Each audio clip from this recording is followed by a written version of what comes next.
Merci d'être sur la télévision Labari pour suivre le journal de ce jour, lundi 1er juillet 2019. Mesdames, Messieurs, bonsoir et bienvenue à tous. Le président de la République, Issoufou Mahamadou, est le nouveau président en exercice de la CEDEAO. Cette lourde tâche lui a été confiée par les chefs d'État et de gouvernement de cette organisation au terme de l'Assemblée, donc du sommet d'Abuja avant-hier. Cette nomination, donc cette élection du président Issoufou à la tête de la CEDEAO a été vivement saluée. Quel impact donc le choix de Issoufou pourrait avoir pour le Niger?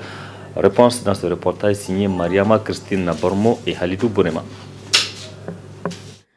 La communauté économique des États de l'Afrique de l'Ouest, CEDEAO, a été créée le 28 mai 1975 au Nigeria.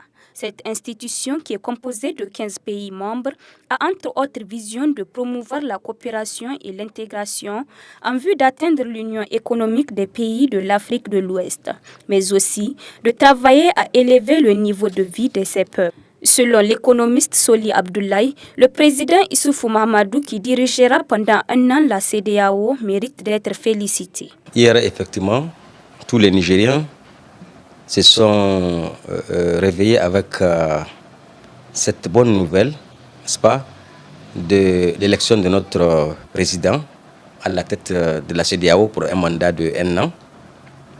Et je profite d'ailleurs de l'occasion pour le féliciter et lui souhaiter un bon mandat, un mandat réussi. D'abord, le président Issoufou, élu par ses pairs comme président de la CEDEAO pour 1 an, c'est un succès diplomatique pour le Niger. C'est un succès diplomatique pour le président lui-même. C'est une fierté pour l'ensemble des Nigériens. Cependant, beaucoup de Nigériens se demandent quelle plus-value l'élection du président Issoufou Mahamadou à la tête de la CEDEAO peut-elle apporter au Niger. À cette question, l'économiste Soli Abdoulaye répond en ces termes. Du point de vue économique, ça fait vendre le nom du Niger. Et quand un pays se vend à l'extérieur, cette vente veut dire que c'est des investisseurs qui vont venir parce que le Niger sera connu davantage à travers le poste qu'occupe le président de la République, le poste donc de président de la CEDEAO. Et donc, des investisseurs vont venir au Niger, ça veut dire que de l'argent va venir au Niger, ça veut dire que le Niger va augmenter d'un point de vue économique donc un certain nombre de ses structures. Parce que quand on dit investissement, c'est des investissements qui vont être faits dans les industries, c'est des investissements qui vont être faits dans les bâtiments et tout type d'investissement qui peut faire progresser un pays, donc, qui peut faire augmenter la croissance d'un pays. Ça, c'est un.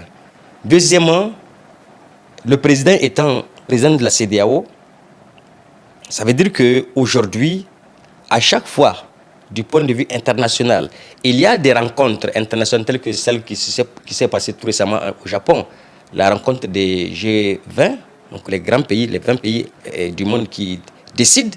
Vous voyez bien qu'à chaque rencontre comme ça, il faut qu'on appelle le responsable de la CEDEAO. Qui dit rencontre comme ça, au niveau de ces grands, dit la possibilité d'avoir des contacts directs avec certains grands.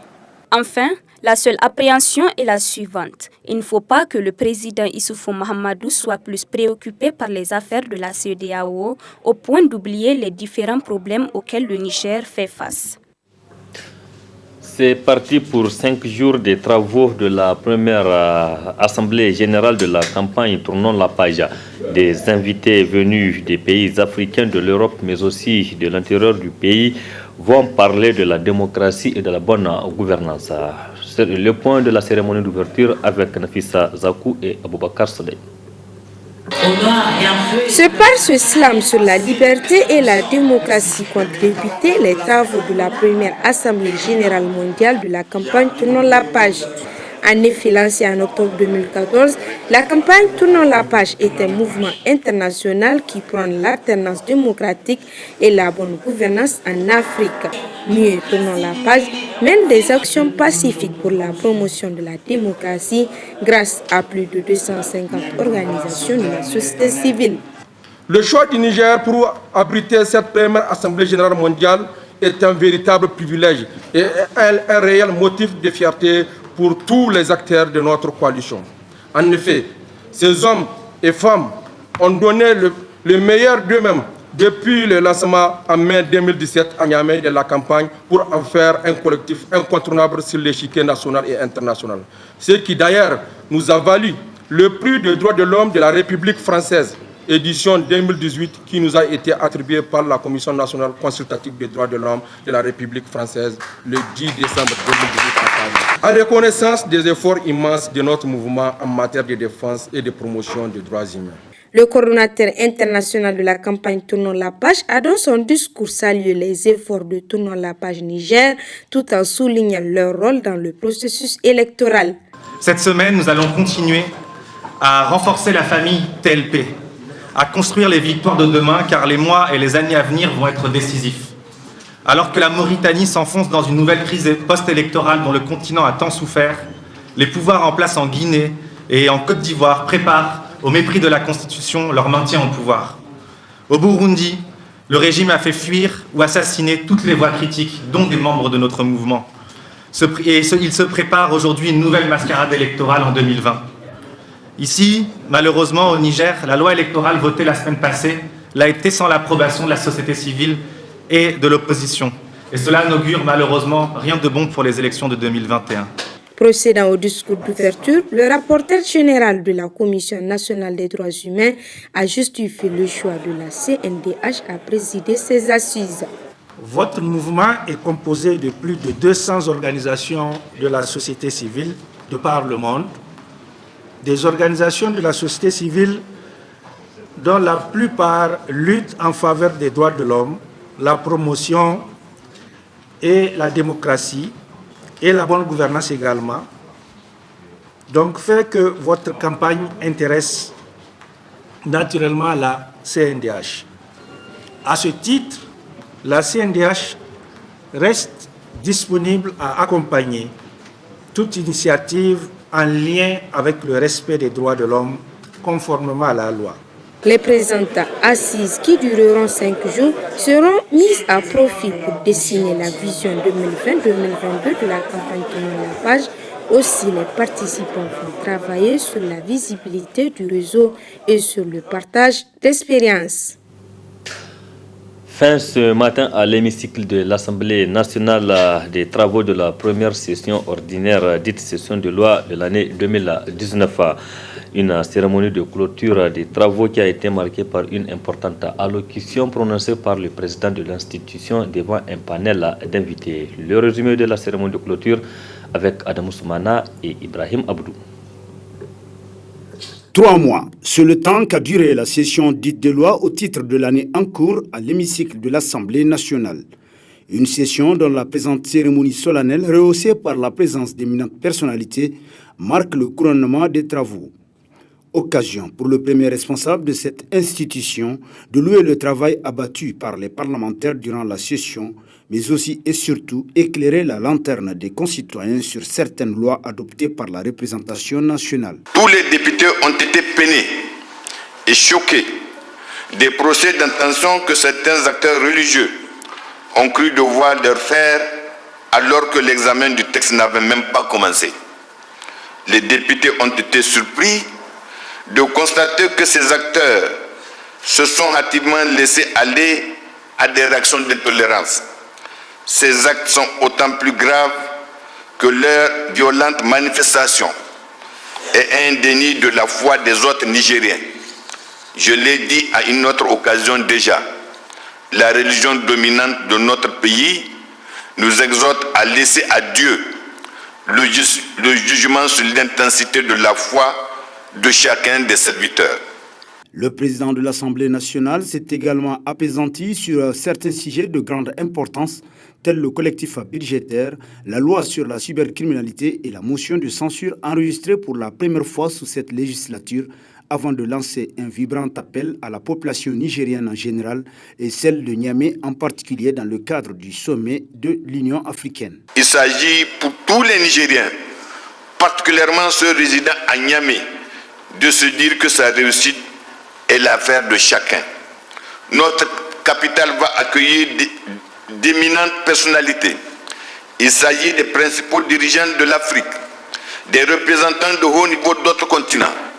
Je pense que la fierté que nous ressentons de voir notre pays ainsi honoré est à mon sens une motivation suffisante pour que notre sens inné de l'hospitalité, la légendaire courtoisie sahélienne, la générosité nous encourage à faire un bon accueil de chacun de nos hôtes. Ainsi prennent fin les travaux de la première session ordinaire de l'Assemblée nationale qui renvoie les honorables députés à une vacance parlementaire bien méritée.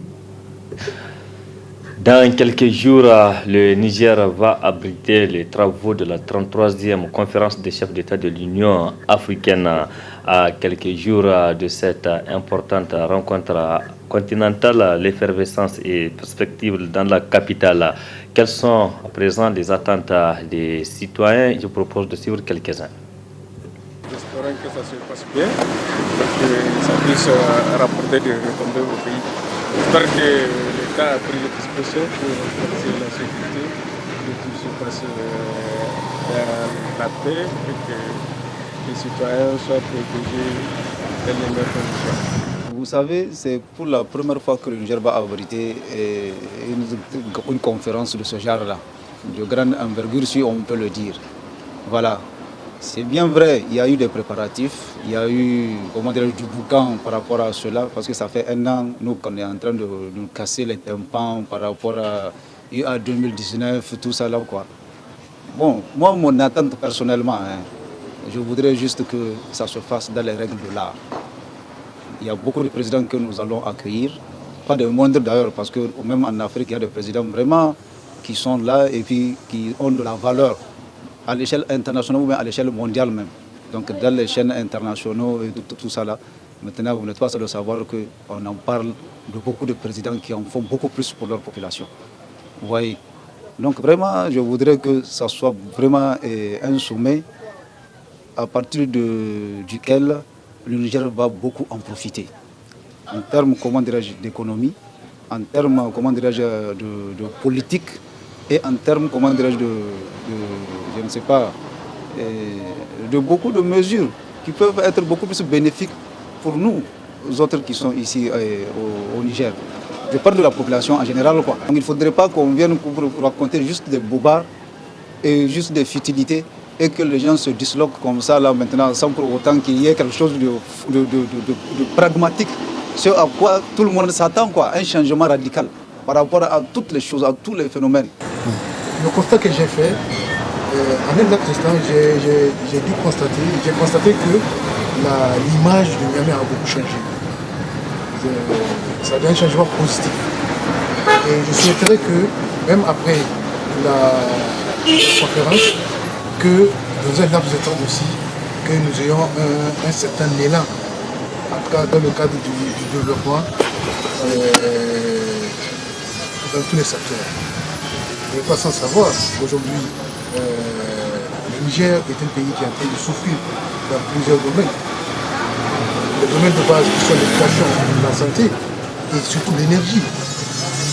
Et mon souhait est que, après cette conférence qui est vraiment un développement continuel. Il faudrait que cette conférence soit un amorce vraiment au développement et que ce soit continuel. Il ne faudrait pas que, après cette conférence, que nous retombons dans les mêmes repères. Vraiment, je souhaite plein succès aux travaux et je souhaite que cette fois-ci, c'est la meilleure et que c'est tout le budget qui va gagner. Moi, je n'attends rien de cette conférence parce qu'on ne fait que Bon, en quelque sorte, on est en train même de nous punir parce qu'on ne peut pas circuler librement. Et chaque fois, on nous prend nos motos, on fait tout là, on nous empêche de vraiment vivre tranquillement. Parce que ça, là, il y a eu combien de conférences au Niger? Ce n'est pas la première fois. Donc pourquoi cette fois-ci on nous emmerde? On nous empêche de circuler librement. Voilà, c'était à l'instant donc les réactions de quelques citoyens relativement au sommet de l'Union africaine dont les travaux vont débuter dans quelques jours. Un mot de la santé dans ce journal et direction le ministère de la Santé publique qui a abrité ce matin la réunion sur le système des évacuations sanitaires au Niger. Une réunion qui permettra de clarifier le rôle et les responsabilités des différents acteurs intervenant dans le circuit des évacuations sanitaires. C'est le ministre de la Santé publique, Dr Ilyas Udi Menestara, qui a présidé ces travaux, nous rapporte Areta Salah et Chebikiso. Cette rencontre qui réunit les acteurs intervenant dans le circuit du système d'évacuation sanitaire et les attachés médicaux des différentes ambassades du Niger, se trouvant dans les pays d'Europe, d'Asie et du Maghreb où sont évacués les malades nigériens, intervient après des enquêtes et inspections faites sur les évacuations sanitaires. Il ressort de ces inspections des anomalies dans le processus des évacuations sanitaires.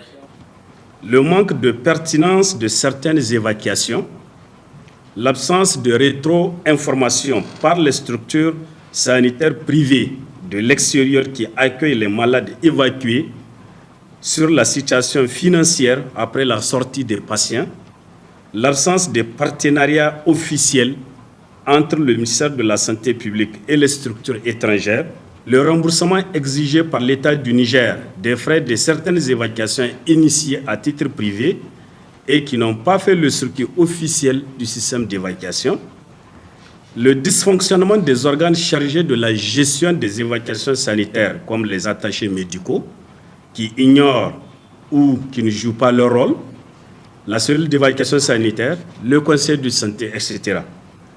Ces insuffisances qui entravent le bon fonctionnement du processus des évacuations sanitaires engendrent des conséquences sur les coûts et la prise en charge médicale des patients. Dans le but d'améliorer les évacuations sanitaires, un document de procédure a été élaboré par le ministère de la Santé publique et c'est ce document qui sera validé au cours de cette réunion.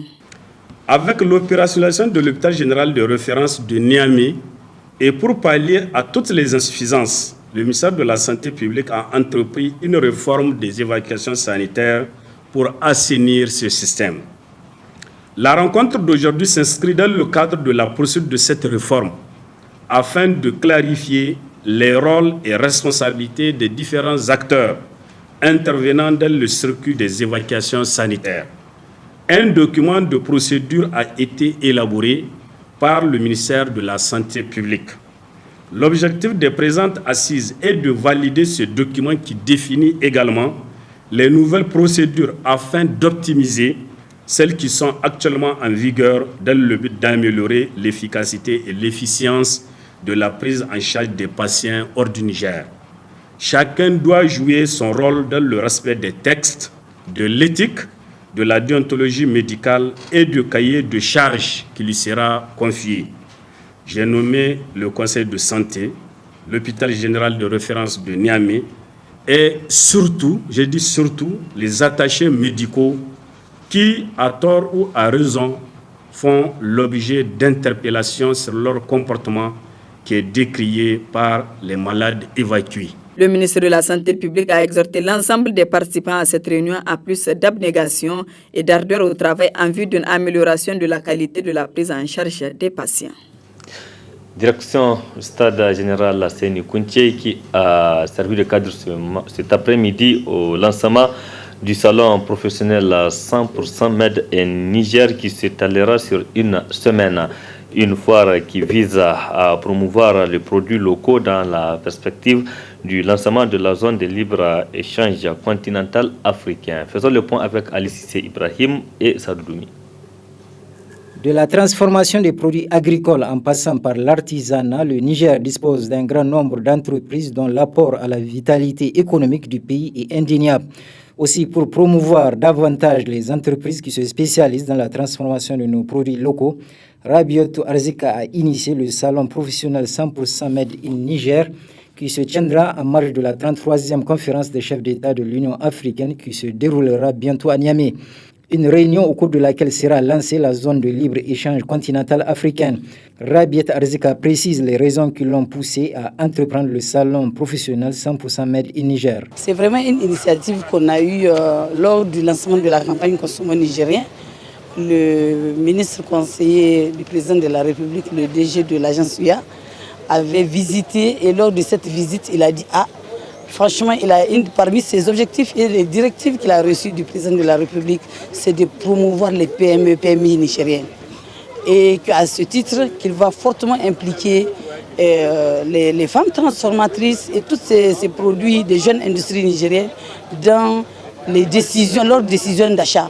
Parce que les vrais bénéficiaires des avantages de la zone, c'est eux. Ce sont les transformateurs, c'est les jeunes industries aujourd'hui qui sont ceux qui vont gagner réellement les bénéfices de ce combat-là.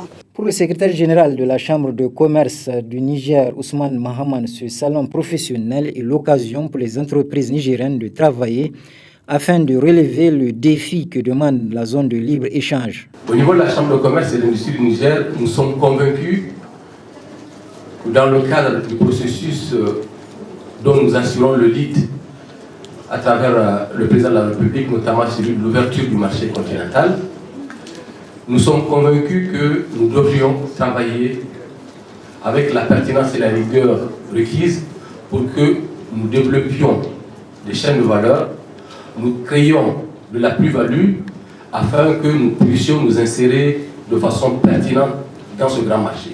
De son côté, le président de la Chambre des métiers de l'artisanat n'a pas manqué de relever l'importance que revêt le salon 100% Made in Niger.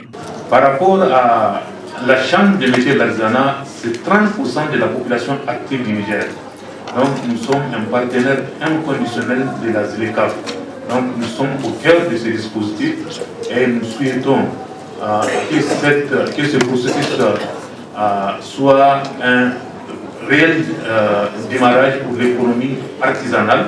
Prenant la parole à son tour, le directeur général de l'agence UA 2019 a souligné l'heureuse coïncidence que constitue le salon 100% Made in Niger. Aujourd'hui, où se lancent les travaux de la réunion des ministres de commerce, commence également la semaine de One Optimist Africa. C'est une heureuse coïncidence, mais c'est quand même un signal très fort. Ça signifie tout simplement que One Optimist Africa est également lancé dans le cadre des travaux de la ZLECAf. Nous aurons le 7 juillet la cérémonie officielle d'entrée en vigueur avec l'ensemble des 54 pays africains présents. Enfin, le ministre directeur général de l'agence UA 2019, Sedil Mokhtar, a déclaré qu'il apportera tout son soutien au salon professionnel 100% Made in Niger. Point final de cette édition. Merci à vous de l'avoir suivi. Restez en compagnie du programme de la télévision Labari. Au revoir, excellente nuit à toutes et à tous.